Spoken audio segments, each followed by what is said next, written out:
Leora Venn stood on Dock 9 when the sky made a mistake. The port was alive with ordinary motion.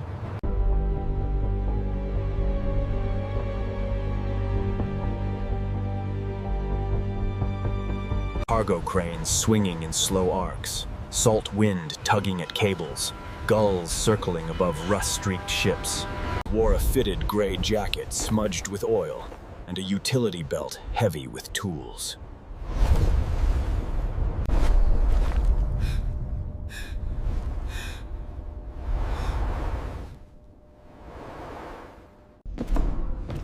She looked like someone who belonged to machines, more than crowd.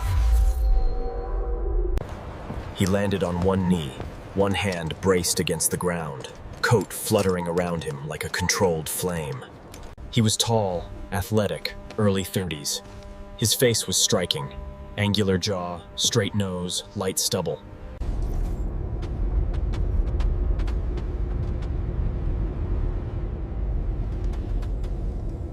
Dark trousers, and matte boots that made no sound when he moved. In his left hand was a thin metallic ring that distorted the air around it. Bending light as if reality were warmer near it. The violet slit sealed behind him with a soft, absolute snap. Leora didn't freeze.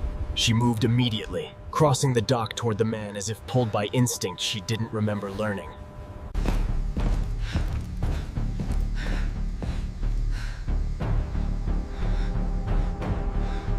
You dropped in unregistered, Leora said, stopping a few steps away.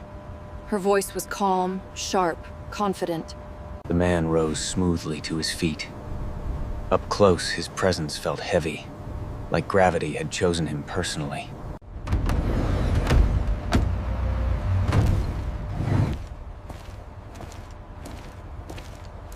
That depend, she replied. Who's asking? He glanced past her at the sky, then back. Someone who has less than a minute before this place stops being safe for you. Attention. Dock 9 is under inspection. All personnel remain where you are.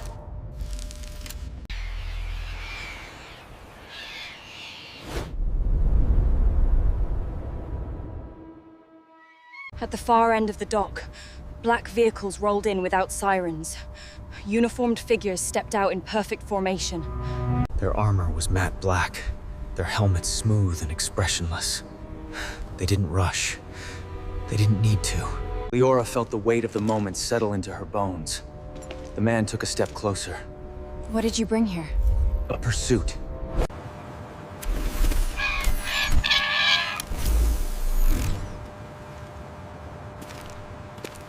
Leora's breath caught!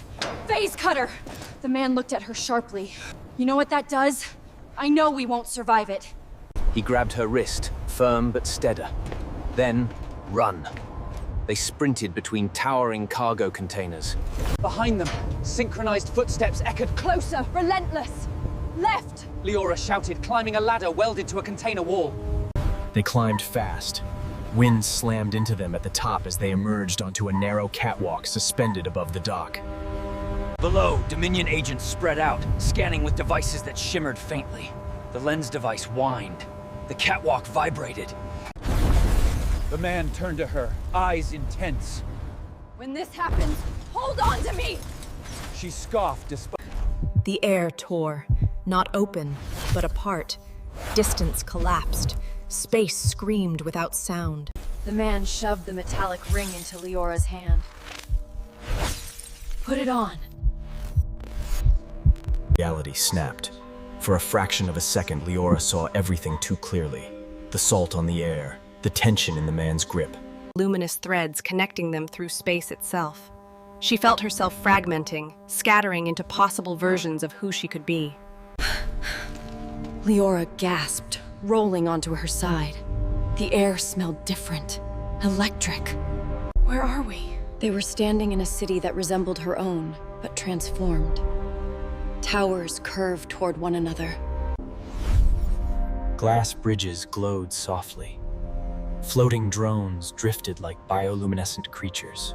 The man rose beside her, scanning the skyline. Where are we? He looked at her ring, then at her face.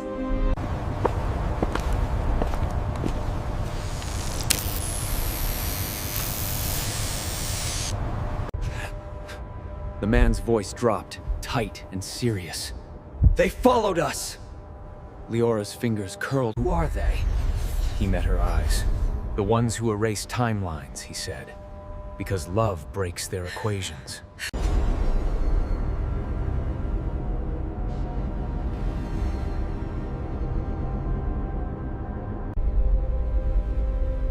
The hum deepened. It rolled through the indigo. And the luminous shapes above shifted position, as if reacting to a disturbance they had learned to fear.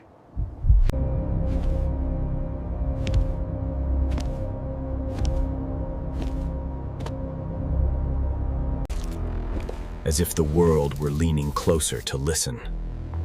The masked figure took a single step forward.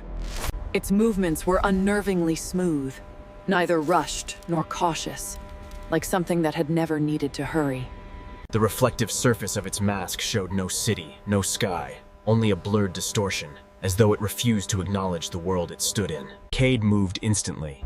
He stepped in front of Leora without touching her, his body angled protectively, eyes locked on the figure.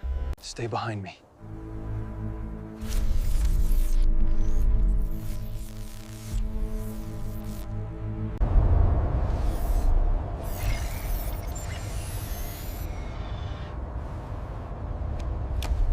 The masked figure raised the lens device. The hum sharpened, becoming a precise tone that made Leora's teeth ache.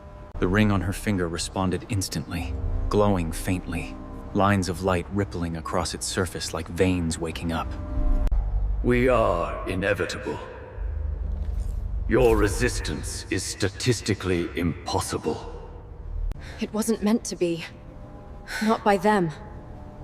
Its voice wasn't mechanical, but it wasn't human either.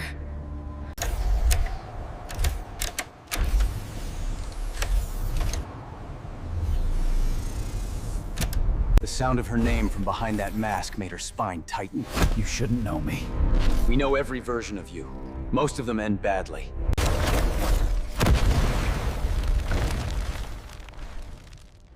The lens device adjusted.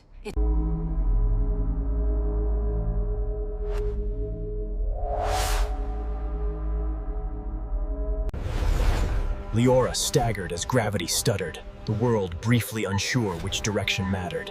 The masked figure slid backward.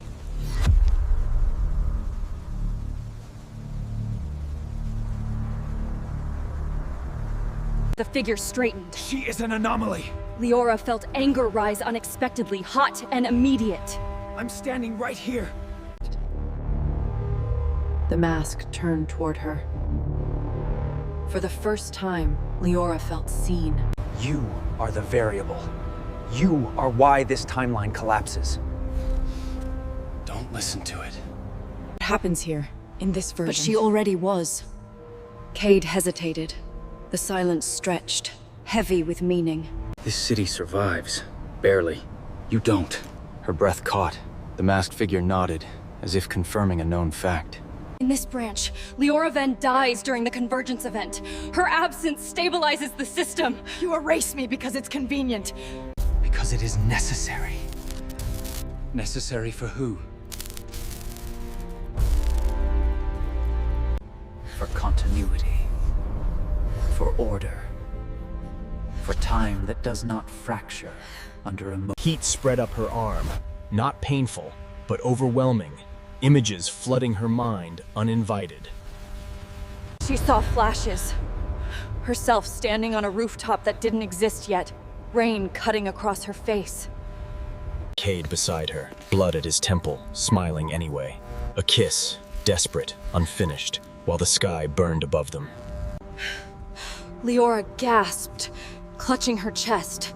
Cade was at her side instantly, hands steadying her shoulders. The bond? Confirmed. Their connection is accelerating divergence.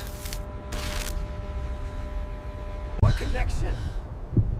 You met this version of me today. The words settled between them like a fault line. In my timeline, we met years ago. You built the first harmonic stabilizer that could hold a collapsing branch together. We fell in love while the universe tried to kill us for it. Leora's heart slammed painfully against her ribs. You're lying. I watched you die.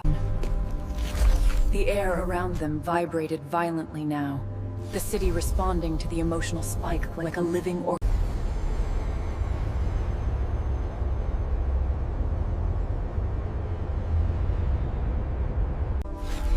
She stepped forward, past K-Day, facing the figure directly. The ring pulsed, threads of light. You're afraid. Not of me dying, of me choosing. The figure froze. Fear wasn't visible behind the mask, but hesitation was. Cade stared at her, awe flickering across his face. You feel it too. Time isn't breaking because we're in love. It's breaking because you can't control what love changes. The ring flared brilliantly. The alley dissolved into blinding light. For a breathless instant, Leora felt everything.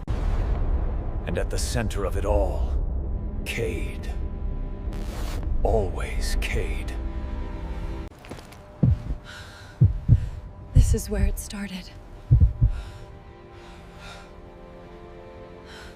And somewhere beyond the city, time took note and began preparing a response. What? Us. Us. Time isn't breaking because we're in love. It's breaking because you can't control what love changes. The ring flared brilliantly. The alley dissolved into blinding light. For a breathless instant, Leora felt everything. And at the center of it all, Cade. Always Cade. This is where it started. What? Us.